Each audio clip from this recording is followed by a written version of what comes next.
Cinewhoop drones are all the rage right now. They can dive, twist and speed through areas that are inaccessible to humans to produce stunning footage. DJI has taken advantage of this trend by releasing the Avata. This drone is more about agility and has propeller guards that make it safe to fly around people. For those who have never flown FPV, a brief description. It's the closest thing to being a bird. The Avata is the only FPV drone that I could hand off to a total newcomer and have that person fly confidently around a room, out the window, and back again within a minute of instructions. Now let's talk about the pros of owning the DJI Avata. Simplicity. Purchasing the equipment for FPV drones can be daunting. You can purchase pre-built drones that have a controller, goggles, batteries, and a charger, but you'll still need to purchase additional components. For a first-time user, it can be overwhelming. If you purchase the DJI Avata combo, it includes everything you'll need to fly. Additionally, they will have a high degree of quality. Indoor flight. One of the primary reasons to fly with a Cinewhoop is the ability to fly indoors. Fortunately, the Avata is able to fly indoors with stabilization. This is due to GPS as well as depth sensors that can control its height. Flying indoors is typically a lengthy process to learn to fly efficiently. Avata facilitates this by allowing anyone to fly indoors. Panic button. If you make a mistake while flying a normal FPV, you are on your own and have to correct the mistake yourself. With the Avata, you can press the emergency stop button to stabilize the Avata mid-flight, preventing serious damage or injury. Flight time. A typical FPV drone flight takes about 5 to 10 minutes. The Avata can fly for up to 18 minutes, which is exceptionally long for a Cinewhoop. Longer flight time means less downtime to change batteries. Battery management.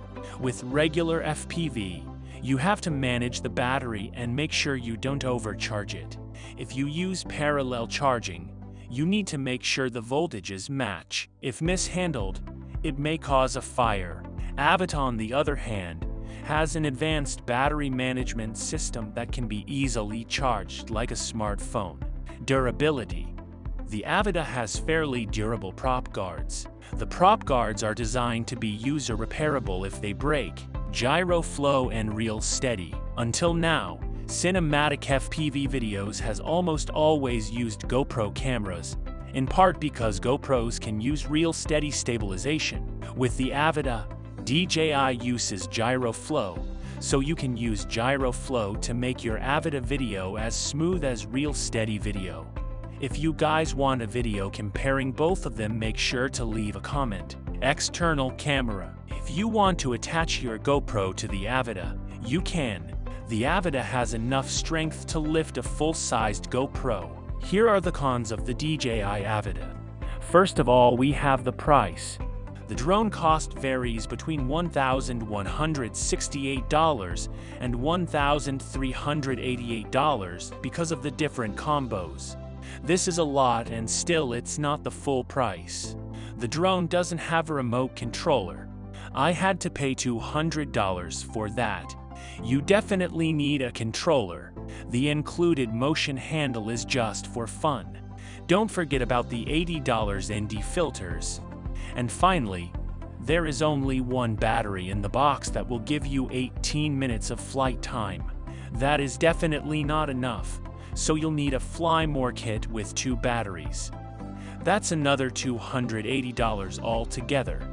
For a set, you have to pay $2,000. Noise. The biggest disadvantage is the noise. The drone is very noisy. People are startled, and you can't fly it unnoticeable. All the neighborhood would hear you, and with the new drone restrictions, it's kind of a big deal. None of the regular DJI features. Avata doesn't have many of the features that are present in DJI's photography-oriented drones like the Mavic. Don't expect it to do automated flight movements or other canned tricks like that. Height limitation. There is height limitation of 500 meters. It's impossible to fly higher. This is bad because pilots usually fly where there are big mountains. Should you buy DJI Avata? If you are more interested in FPV for freestyle flights, you're better off buying a freestyle drone and buying FPV gear the conventional way. A freestyle quad will perform much better than either the DJI FPV or Avata. If you are more interested in cinematic flights to make steady and smooth videos, I suggest you buy the DJI Mini 3 Pro. It's very quiet and sometimes people around won't even notice. It is ideal for traveling.